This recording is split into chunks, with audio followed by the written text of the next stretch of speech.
मुझे लगता है सरनाईक साहब का बराबर कहना है कि ऐसा कुछ विवाद तो अपने घर में भी छोटे मोटे होते हैं, और कैप्टन जो घर चलाने वाला रहता है वो देवेंद्र फडणवीस साहब है। तो ऐसा विवादों का कोई हमारे महायुति पे असर नहीं पड़ेगा। वो छोटे छोटे लोकल लेवल पे इश्यूज होते हैं, लेकिन आप देखोगे देवेंद्र जी का जो स्किल है, और महाराष्ट्र को हमारी महायुति चाहिए, तो हम भले कुछ भी बोले, महाराष्ट्र की जनता ने महायुति को समर्थन दिया है, इसलिए हम छोटा मोटा मनमुटाव भी रहेगा तो देवेंद्र जी के नेतृत्व में हम सब लोग साथ में ही चलेंगे। अभी सीएम साहब ने आप लोगों के सामने ही कहा कि मातोश्री के लोग आए बरसात तो मैं चाय भी पिलाऊंगा, बात भी करूंगा, सम्मान भी करूंगा, लेकिन राजनीति में कोई जगह नहीं है। नहीं, आप लेकिन मैं जानना चाहता हूं कि आप लोग दोनों की उपज मातोश्री से ही है क्या? अभी मनसे से आए हुए हैं और प्रताप सरनाईक जी तो उत्पत्ति मातोश्री से हुई है। आप लोगों को कभी लगता है कि अपने पुराने घर को इस नए घर में एक साथ लेके आए? हम शिवसेना में थे, प्रताप जी रहो, मैं रहे, और शिवसेना की अलायंस भाजपा के साथ थी। आज भी वह शिवसेना जो कानूनन एकनाथ शिंदे साहब के नेतृत्व में है, तो वही शिवसेना है, वही शिवसैनिक है, वही काम करने की मेंटेलिटी है।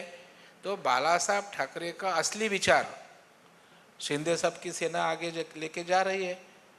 तो मुझे लगता है अभी शिवसेना ही बीजेपी के साथ है, तो अलग दूसरे को साथ लेने का मतलब क्या?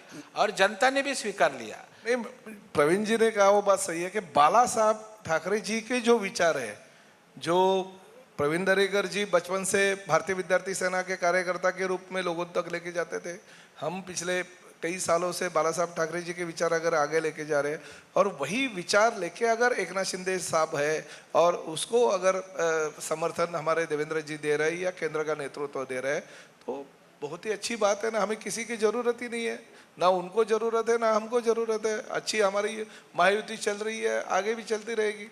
हाँ, अगर उन्होंने एकनाथ शिंदे साहब के शिवसेना में सम्मिलित होने का निर्णय किया तो ये लोग ले सकते थे। मेरा अर्थ मातोश्री से था, शिवसेना से था, मातोश्री को साथ लेने का। शिवसेना ठीक है, मातोश्री है, शिवसेना थी इसलिए मातोश्री है। शिवसैनिकों ने शिवसेना खड़ी की। शिवसेना छोटे मोटे हमारे शरीर के कार्यकर्ते थे, उन्होंने बहुत कष्ट लिए, इसलिए शिवसेना खड़ी रही। और बाला साहब ठाकरे जी के नेतृत्व पर, उनकी विचारधारा पे महाराष्ट्र में शिवसेना खड़ी रही। तो जो विचारधारा ही खत्म होते जा रही थी, इसलिए शिंदे साहब ने एक कदम उठाया। तो इसलिए मातोश्री का असली विचार जो बाला साहब ठाकरे जी का था, मातोश्री किसके नाम पे पहचानी जाती है? बाला साहब ठाकरे के ना। उद्धव जी ठाकरे के नाम से तो मातोश्री नहीं पहचानी जाती है। तो वो विचार मातोश्री का है, वो शिंदे साहब के साथ है, तो हम क्या शिवसेना के साथ है ना। पांडेजी, मी आता परत त्यांना म्हणजे